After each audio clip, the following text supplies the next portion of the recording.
روایات میں آتا ہے کہ ایک مرتبہ حضرت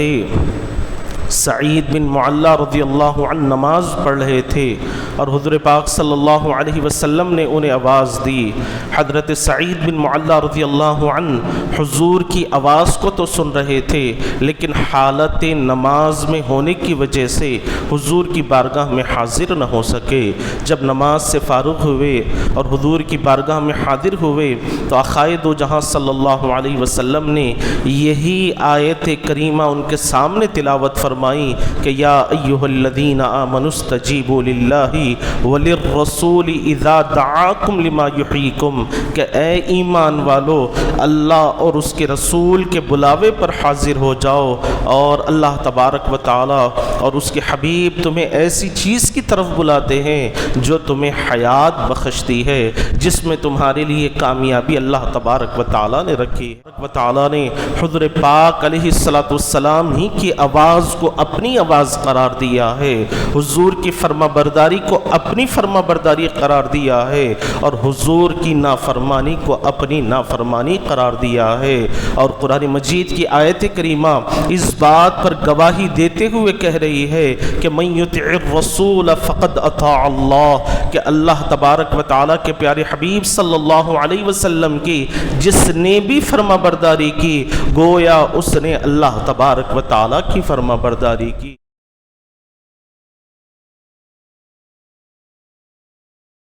السلام علیکم ورحمۃ اللہ وبرکاتہ۔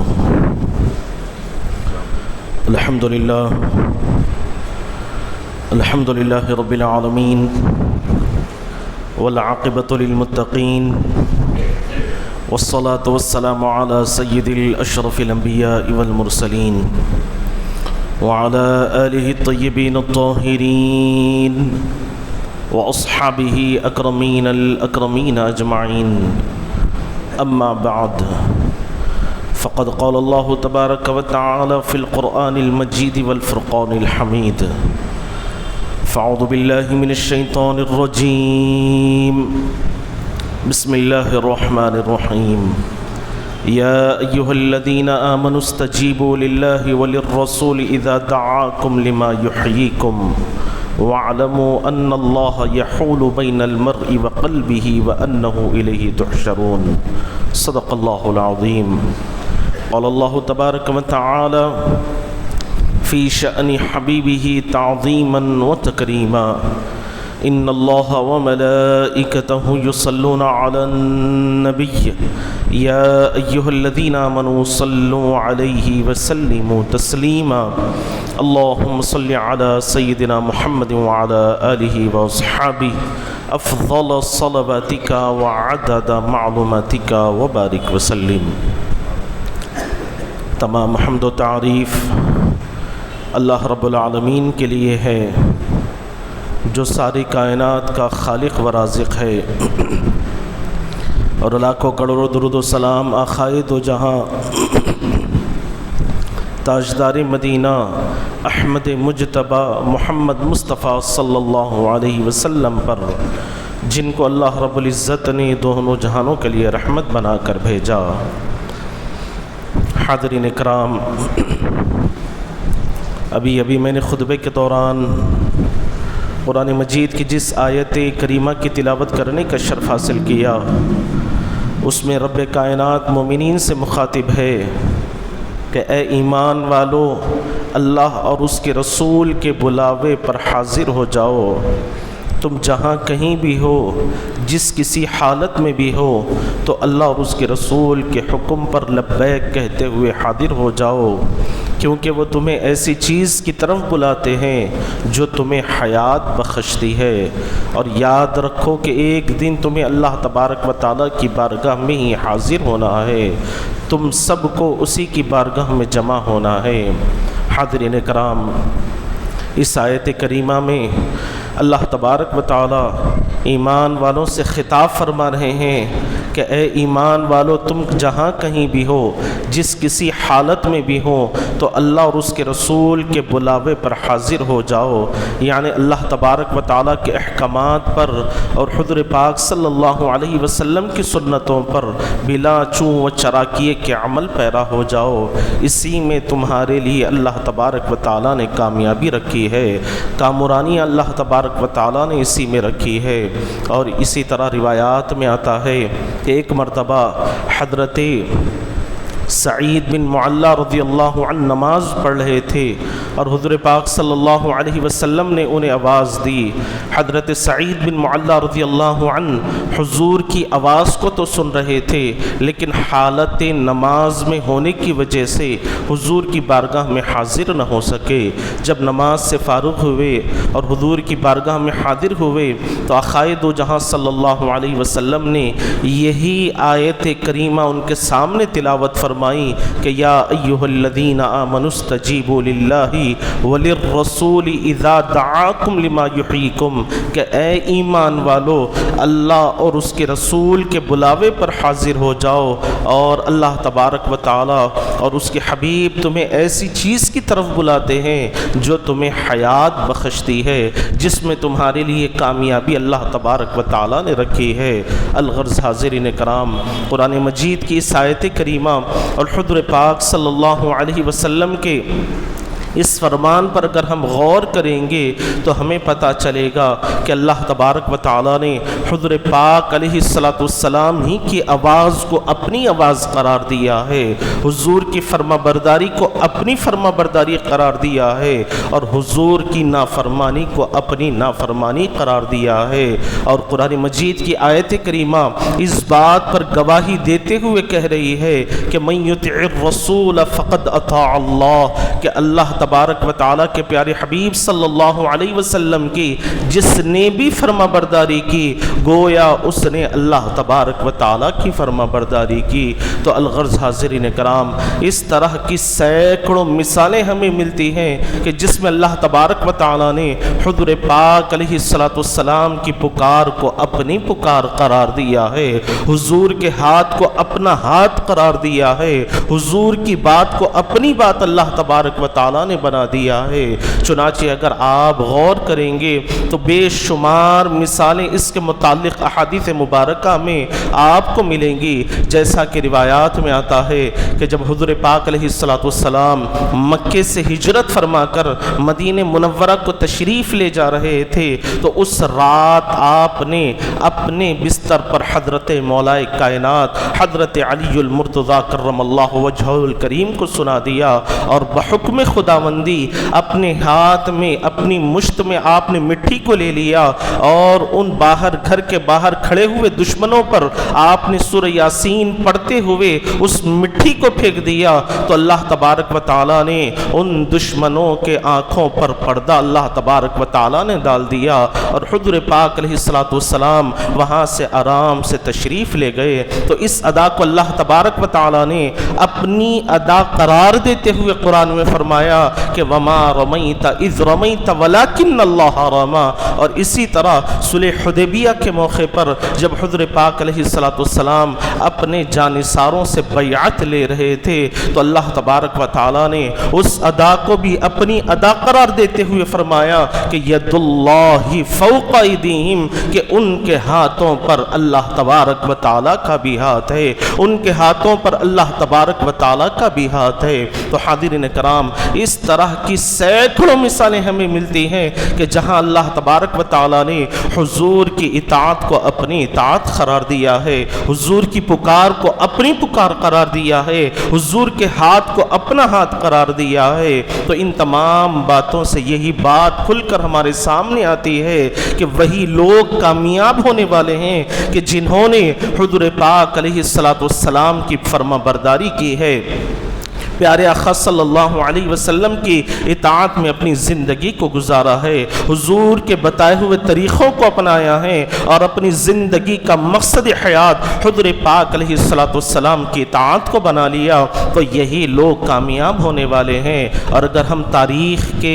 پنوں کو الٹ کر دیکھیں گے تو اسی آسمان کے نیچے، اسی زمین کے اوپر ایسے ایسے اللہ والوں کے واقعات ہمیں ملیں گے، ایسے ایسے حضور کے چاہنے والوں کے واقعات ملیں گے، ایسے ایسے حضور کے جانثاروں کے واقعات ملیں گے کہ جنہوں نے اپنی زندگی کا مقصد حیات ہی حضور کی اطاعت کو بنا لیا تھا، جنہوں نے حضور پاک علیہ السلام کی سنتوں پر نہ خود عمل کیا بلکہ اپنے اہل و عیال کو بھی حضور کی سنتوں کا پابند بنا دیا، اور ایسے حضور کی سنتوں سے محبت کرنے والے تھے کہ ڈھونڈ ڈھونڈ کر، پوچھ پوچھ کر حضور کی سنتیں معلوم کرتے اور اس پر عمل کرنے کی کوشش کرتے۔ تو انہی جانثاروں میں ایک یار غار صدیق باوقار حضرت ابوبکر صدیق رضی اللہ عنہ کی سیرت مبارکہ میں آتا ہے کہ حضور پاک علیہ السلام کے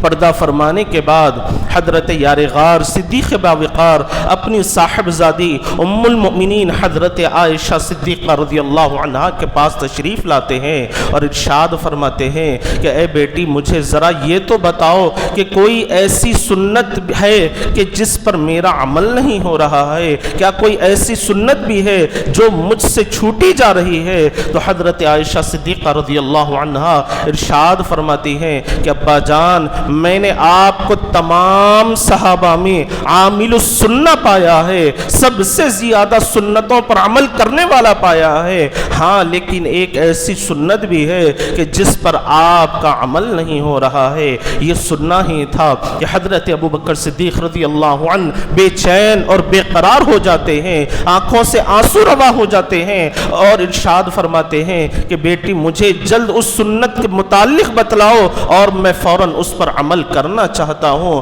تو حضرت عائشہ صدیقہ رضی اللہ عنہا نے عرض کیا کہ ابا جان، حضور پاک علیہ السلام مجھے فیرنی بنانے کا حکم فرماتے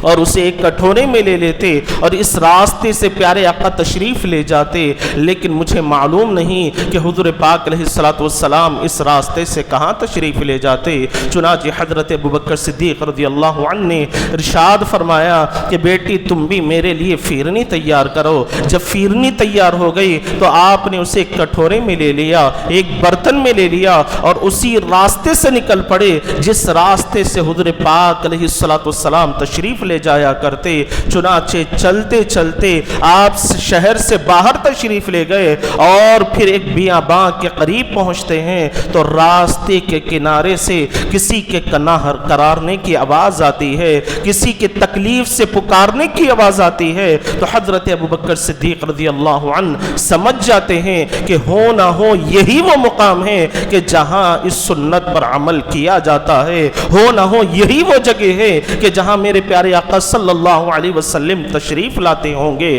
چنانچہ آپ فوراً اس آواز کی طرف متوجہ ہوتے ہیں اور قریب جا کر دیکھتے ہیں تو ایک شخص موجود تھا جو بالکل اپاہج تھا، جسم سے بڑی ہی بدبودار اسمیل آ رہی ہے، بڑی ہی بدبودار اسمیل اس کے جسم سے نکل رہی ہے اور اس کا جسم بھی بڑا لاغر ہو چکا ہے، اس کے ہاتھ پیر میں چلنے پھرنے کی طاقت بھی نہ تھی، ہاتھ سے کام کرنے کی طاقت بھی نہ تھی، ایک کونے میں پڑا ہوا تھا اور اپنی تکلیف کی وجہ سے وہ آہو پکار کر رہا تھا۔ جب حضرت ابوبکر نے اس کی حالت کو دیکھا تو سمجھ گئے کہ ہو نہ ہو یہی وہ جگہ ہے کہ جہاں حضور پاک علیہ السلام تشریف لاتے ہیں۔ فوراً آپ اس کے قریب گئے اور اپنی انگلی اس برتن میں ڈالتے ہیں جس میں فیرنی رکھی ہوئی ہوتی ہے، آپ اس برتن میں انگلی ڈال کر اس اپاہج شخص کے منہ میں رکھتے ہیں تو تکلیف کی وجہ سے اس کی چیخ نکل جاتی ہے اور وہ زار و قطار آوازیں کرنے لگتا ہے۔ تو آپ نے ارشاد فرمایا کہ بھائی مجھے یہ تو بتلاؤ کہ حضور پاک علیہ السلام تمہیں کس طرح اس فیرنی کو کھلایا کرتے تھے؟ تو اس نے عرض کیا کہ پیارے آقا کو میری تکلیف کا بڑا احساس تھا، حضور میری تکلیف سے باخبر تھے، اس لیے پیارے آقا صلی اللہ علیہ وسلم اپنی زبان مبارک میں فیرنی لیا کرتے اور اپنی زبان مبارک کو میرے منہ میں رکھ دیا کرتے اور اس طرح میں سیراب ہو جایا کرتا، میری بھوک مٹ جایا کرتی۔ حاضرین کرام، یہ سننا ہی تھا کہ حضرت ابوبکر صدیق رضی اللہ عنہ نے فوراً فرنی کے کٹورے میں اپنی زبان کو ڈالا اور اس شخص کے منہ میں آپ نے رکھ دیا۔ حاضرین کرام، یہاں پر حضرت ابوبکر صدیق رضی اللہ عنہ نے یہ نہیں سوچا کہ اس کے جسم سے بڑی بدبودار اسمیل آ رہی ہے اور اس کا جسم بڑا لاغر ہے اور بڑا ہی میلا کچیلا ہے،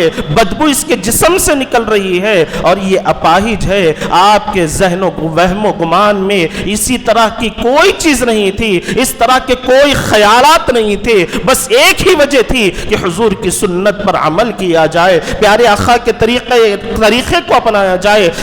طریقہ نبوی کو اختیار کیا جائے۔ چنانچہ حضرت ابوبکر صدیق رضی اللہ عنہ نے حضور کے طریقے پر عمل کرتے ہوئے اس شخص کو فیرنی آپ نے کھلائی اور وہ سیراب ہو گیا۔ تو حاضرین کرام، آپ غور فرمائیں کہ وہ صحابہ کرام جو حضور پاک علیہ الصلوۃ والسلام کی سنتوں پر اس قدر عمل کیا کرتے تھے کہ ڈھونڈ ڈھونڈ کر، پوچھ پوچھ کر، لوگوں سے معلوم کر کے حضور پاک علیہ الصلوۃ والسلام کی سنتوں پر عمل کیا کرتے تھے، یہی وجہ ہے کہ وہ اس اعلیٰ مقام پر گامزن ہیں کہ جہاں پر ہر کس و ناقص کے پہنچنے کا امکان تک نہیں جا سکتا۔ حاضرین کرام، آج ہمارا معاملہ کیا ہے کہ آج ہم حضور سے محبت کے دعوے تو کرتے ہیں، حضور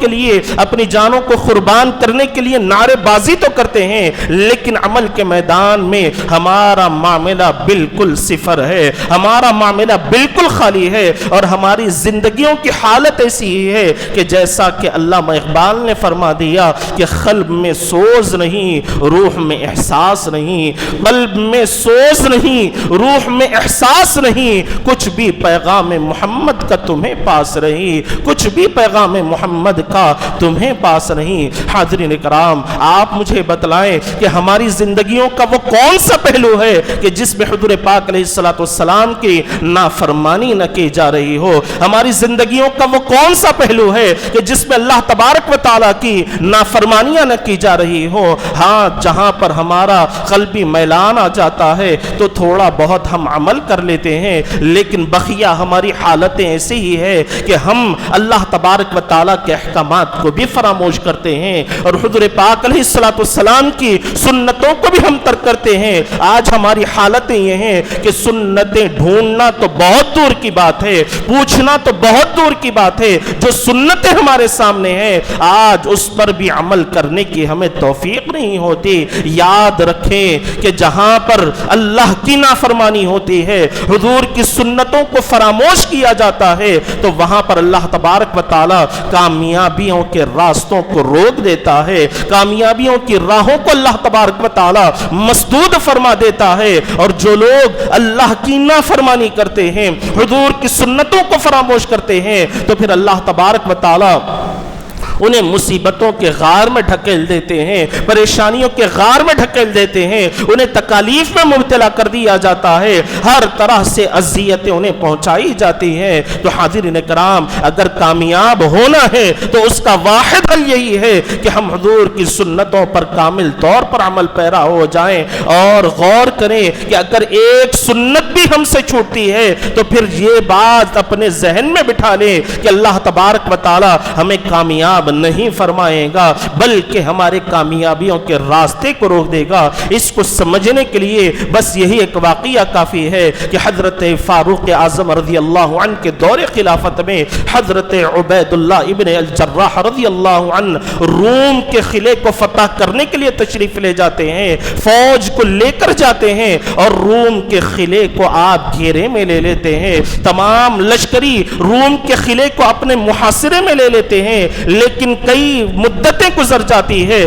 بہت سارا وقت گزر جاتا ہے، لیکن قلعہ کسی طرح فتح نہیں ہوتا، کامیابی کے راستے کسی طرح نظر نہیں آتے۔ چنانچہ امیر لشکر حضرت عبید اللہ ابن الجراح رضی اللہ عنہ نے امیر المؤمنین حضرت فاروق اعظم رضی اللہ عنہ کو ایک خط لکھ بھیجا، ایک لیٹر لکھ بھیجا، جس میں آپ نے مشورہ طلب فرمایا۔ جب وہ لیٹر حضرت فاروق اعظم رضی اللہ عنہ کے پاس پہنچتا ہے تو آپ اسے پڑھتے ہیں اور پڑھتے پڑھتے آپ پر نیند کا غلبہ آ جاتا ہے اور آپ سو جاتے ہیں۔ خواب میں حضور پاک علیہ السلام کے دیدار سے مشرف ہوتے ہیں اور کیا دیکھتے ہیں کہ پیارے آقا صلی اللہ علیہ وسلم مسواک فرما رہے ہیں۔ فوراً نیند سے بیدار ہو جاتے ہیں اور سمجھ جاتے ہیں کہ ہو نہ ہو تمام لشکری حضور پاک علیہ السلام کی مسواک کی سنت کو چھوڑے ہوئے ہیں، اسی لیے اللہ تبارک و تعالی انہیں کامیابی عطا نہیں فرما رہا ہے، کامیابیوں کے راستے کو اللہ تبارک و تعالی نے بند کر رکھا ہے۔ چنانچہ آپ فوراً خط لکھ بھیجتے ہیں اور امیر لشکر سے فرماتے ہیں کہ جیسے ہی یہ خط آپ کو مل جائے تو تمام لشکریوں پر یہ حکم نافذ کر دیا جائے کہ وہ حضور پاک علیہ السلام کی اس مسواک کی سنت پر عمل کریں گے تو یقیناً اللہ تبارک و تعالی کامیابی عطا فرمائے گا۔ چنانچہ حاضرین کرام جیسے ہی وہ خط حضرت عبید اللہ ابن الجراح کے پاس پہنچتا ہے، آپ خط کو پڑھتے ہی فوراً حکم نافذ فرما دیتے ہیں اور تمام جانثار حضور کی اس چھوٹی ہوئی سنت پر عمل پیرا ہو جاتے ہیں، مسواک کرنے میں مصروف ہو جاتے ہیں۔ اور ادھر روم کے قلعے پر سے رومی یہ منظر دیکھ رہے تھے، ان میں سے ایک شخص نے کہا کہ اے لوگو، اگر اپنی خیریت چاہتے ہو، اپنی جانیں بچانا چاہتے ہو تو قلعے کو مسلمانوں کے حوالے کر دو، اس لیے کہ یہ انسان نہیں بلکہ جنات معلوم ہو رہے ہیں، یہ تلواروں سے ہم پر حملہ نہیں کریں گے بلکہ اپنے دانتوں سے ہی ہمیں چیر پھاڑ کر رکھ دیں گے۔ چنانچہ حاضرین کرام یہی وہ لمحہ تھا کہ اللہ تبارک و تعالیٰ نے حضور کی چھوٹی ہوئی مسواک کی سنت پر عمل کرنے کی وجہ سے مسلمانوں کو کامیابی عطا فرمائی، مسلمان فاتحانہ روم کے قلعے میں داخل ہو گئے۔ تو آپ مجھے بتلائیں کہ جب حضور پاک علیہ السلام کی سنتوں پر عمل کیا جاتا ہے تو کامیابیوں کے راستے کو کھول دیا جاتا ہے، اور اگر ہمیں کامیابیاں نصیب نہیں ہو رہی ہیں، اگر ہم تکالیف میں مبتلا ہے، اگر ہم پریشانیوں میں مبتلا ہے، اگر ہم مصیبتوں میں گرفتار ہے تو ہمیں چاہیے کہ ہم اپنے آپ پر غور کرنے کی کوشش کریں، اس لیے کہ اللہ تبارک و تعالیٰ کا قانون ہے کہ ما اصابک من مصیبت، کہ بندے پر جب مصیبت آتی ہے تو اس کے اپنے عمل کی وجہ سے آتی ہے، اس کی اپنی کرتوتوں کی وجہ سے آتی ہے۔ اگر بندہ اللہ اور اس کے حبیب کی فرما برداری کرتا ہے، اطاعت کرتا ہے تو اللہ تبارک و تعالیٰ اسے کامیابی عطا فرماتا ہے۔ آپ ذرا غور کر دیکھیں کہ آج مسلمان اتنی تعداد میں ہیں لیکن اس کے باوجود بھی آج چھوٹی چھوٹی قومیں مسلمانوں کو آنکھیں دکھا رہی ہے، مسلمانوں پر مصیبتوں کے پہاڑ کو توڑ رہی ہے، ہر طرح سے مسلمانوں پر ظلم و ستم کیا جا رہا ہے، انہیں ہر مقام پر ذلیل و رسوا کرنے کی کوششیں کی جا رہی ہیں۔ تو یہ کس وجہ سے ہے؟ اس کی وجہ یہی ہے کہ آج ہم نے اللہ اور اس کے حبیب کی رسی کو چھوڑ دیا ہے، اللہ اور اس کے حبیب کے فرامین کو چھوڑ دیا ہے، حضور کی سنتوں کو چھوڑ دیا ہے۔ اسی وجہ سے آج ہم ہر مقام پر ناکام ہوتے ہوئے نظر آ رہے ہیں، نامراد ہوتے ہوئے نظر آ رہے ہیں۔ حاضرین کرام یاد رکھیں کہ ایمان کی دولت اسی وقت نصیب ہو سکتی ہے کہ جب ہم مضبوطی کے ساتھ حضور کے دامن کو تھام لیں گے، حضور کی سنتوں پر عمل پیرا ہو جائیں گے، اللہ تبارک و تعالیٰ کے احکامات کی پابندی کریں گے، تو پھر وہ وقت دور نہیں کہ جب اللہ تبارک و تعالیٰ نے اہل بدر کی مدد فرمائی ہے، 313 مسلمانوں کو 1000 کے جری لشکر پر کامیابی عطا فرمائی ہے۔ ایسے ہی وقت اللہ تبارک و تعالیٰ لا سکتے ہیں، پھر وہ لمحات لوٹ کر آ سکتے ہیں، اس لیے کہ اللہ تبارک و تعالیٰ ہر چیز پر قادر ہے، ہر چیز پر اللہ تبارک و تعالیٰ کی قدرت ہے۔ بندہ کمزور ہو سکتا ہے، بندے کی طاقتیں کمزور ہو سکتی ہیں، لیکن رب کائنات کمزور نہیں ہے۔ ہم جس رب کی عبادت کرتے ہیں وہ رب کائنات ہر چیز پر قدرت رکھنے والا ہے، ہر چیز پر وہ قادر ہے۔ اگر اس کا حکم کن ہو جائے تو فیکن کا معاملہ فوراً ہو جاتا ہے، لمحات میں ہر چیزیں بدل جاتی ہیں۔ تو حاضرین کرام وقت کا تقاضا یہی ہے کہ ہم حضور پاک علیہ السلام کی سنتوں پر عمل پیرا ہو جائیں، اللہ تبارک و تعالیٰ کے احکامات کی پابندی کرنے لگیں گے تو یقیناً اللہ تبارک و تعالیٰ کامیابی عطا فرمائے گا۔ لیکن آج ہمارا معاملہ بالکل اس کے برخلاف ہے، اسی لیے ہمیں ہر مقام پر ذلت اور رسوائی کا سامنا کرنا پڑ رہا ہے۔ آج ہم تعداد میں ہونے کے باوجود بھی کسی کا مقابلہ کرنے کی ہمارے پاس ہمت نہیں ہے، کسی کے سامنے کھڑے ہو کر بات کرنے کی ہمت نہیں ہے۔ ہماری شریعت میں مداخلت ہوتی ہے تو ہمیں معلوم نہیں کہ کس طرح شریعت کی حفاظت کی جائے، اسلامی حدود کی حفاظت کی جائے، شریعت کی کس طرح حفاظت کی جائے، اللہ اور اس کے احکامات پر کس طرح عمل کیا جائے، ہمیں اس بات کی خبر ہی نہیں، تو پھر ہم کس طرح حضور کی سنتوں پر عمل پیرا ہوں گے؟ حاضرین کرام، اس لیے ہمیں چاہیے کہ دین کے بنیادی مسائل کو کم سے کم جاننے کی کوشش کریں، حلال و حرام کی تمیز کو جاننے کی کوشش کریں۔ لیکن آج ہماری حالتیں یہ ہیں کہ ہم مال کمانے میں اتنے ڈوب گئے ہیں، نہ ہمیں حلال کی تمیز ہے نہ حرام کی تمیز ہے، بس چاہتے یہی ہیں کہ کسی طرح سے آج ہماری ضرورتیں پوری ہو جائیں، کسی طرح سے آج ہماری تمام خواہشات پوری ہو جائے، ہماری تمام تمنائیں پوری ہو جائے۔ حاضرین کرام، وہ مسلمان جس کو اللہ تبارک و تعالیٰ نے ساری قوم کے لیے، ساری امتوں کے لیے اللہ تبارک و تعالیٰ نے رہبر بنا کر بھیجا ہے، آج وہی گمراہی کے راستے پر چل رہا ہے۔ وہ قوم جو دوسروں کو صراط مستقیم پر چلانے کے لیے آئی تھی، آج وہی قوم صراط مستقیم سے ہٹی ہوئی ہے۔ آپ مجھے بتلائیں کہ ہماری زندگیوں کا وہ کون سا پہلو ہے کہ جس میں اللہ اور اس کے حبیب پاک علیہ السلام کی نافرمانی نہ کی جا رہی ہو؟ اگر نماز کے معاملے کو لے لیا جائے تو ہم میں کتنے ایسے ہیں جو نماز کی پابندی کرتے ہیں، 5 وقتہ نمازیں با جماعت ادا کرتے ہیں۔ یاد رکھیں کہ جو بندہ 5 وقتہ نمازیں با جماعت ادا کرتا ہے، اللہ کے حضور میں اپنی جبین نیاز کو خم کرتا ہے اور اس کی بارگاہ میں سبحان ربی الاعلی کہہ کر اس کی بڑائی بیان کرنے لگتا ہے، اس کی حمد و ثنا بیان کرنے لگتا ہے، تو پھر اللہ تبارک و تعالی ہر طرح کی مصیبتوں سے اس بندے کی حفاظت فرما دیتے ہیں، ہر طرح کی تکالیف سے اللہ تبارک و تعالی اسے نجات عطا فرماتے ہیں۔ اور اسی لیے حضور پاک علیہ السلام کا یہی عمل مبارک رہا کہ جب بھی نماز کا وقت ہوتا تو حضرت عائشہ صدیقہ رضی اللہ عنہ فرماتی ہیں کہ حضور ہم سے گفتگو کر رہے ہوتے، لیکن جیسے ہی بلال حبشی اذان کہتے تو حضور ہم سے اس طرح علیحدہ ہو جاتے، گویا ایسے معلوم ہوتا کہ حضور کا ہمارے ساتھ کوئی تعلق ہی نہیں تھا، حضور کا ہمارے ساتھ کوئی رشتہ ہی نہیں تھا۔ تو اس سے معلوم ہوتا ہے کہ حضور پاک علیہ السلام نماز سے کس قدر محبت فرمایا کرتے۔ اس لیے تو حضور نے فرمایا کہ نماز میری آنکھوں کی ٹھنڈک ہے۔ تو اگر کوئی حضور کا امتی 5 وقتہ نمازیں با جماعت ادا کرتا ہے تو یقیناً وہ حضور کی آنکھوں کو ٹھنڈک پہنچانے کا ذریعہ بنتا ہے، اس کی وجہ سے حضور کی آنکھوں کو ضرور ٹھنڈک پہنچتی ہے۔ اگر ہم حضور کے امتی کہلاتے ہوئے نماز کی پابندی نہیں کریں گے تو پھر حاضرین کرام ہم کہاں سے حضور کے اپنے آپ کو غلام کہلانے کے قابل ہوں گے، کہاں سے ہم حضور کے امتی کہلانے کے قابل ہوں گے؟ حاضرین کرام، حضور پاک علیہ السلام نے جن جن باتوں پر عمل کرنے کا حکم فرمایا ہے، ایک مومن کے لیے، ایمان والے کے لیے ضروری ہے کہ وہ حضور پاک علیہ السلام کی ہر بات پر عمل کرنے کی کوشش کریں۔ جن جن چیزوں پر حضور نے عمل کرنے کا حکم فرمایا ہے ان پر عمل کرنے کی کوشش کریں، جن جن چیزوں سے آقا نے ہمیں منع فرمایا ہے ان سے اپنے آپ کو اگر ہم بچانے کی کوشش کریں گے تو یقیناً اللہ تبارک و تعالی ہر طرح کی کامیابیاں ہمیں عطا فرمائے گا، ہر طرح کی اللہ تبارک و تعالی سرفرازیاں ہمیں عطا فرمائے گا۔ اور یاد رکھیں کہ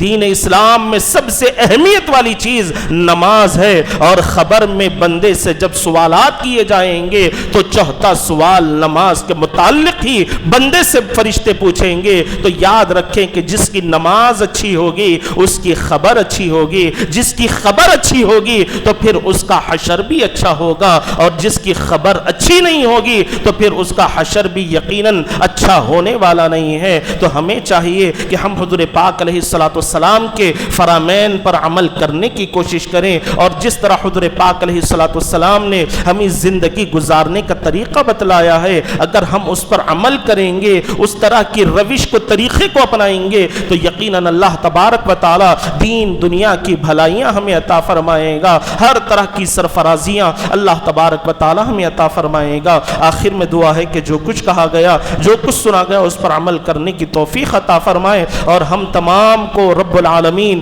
پنج وقتہ نماز با جماعت ادا کرنے کی توفیق عطا فرمائے۔ وآخر دعوانا ان الحمد للہ رب العالمین۔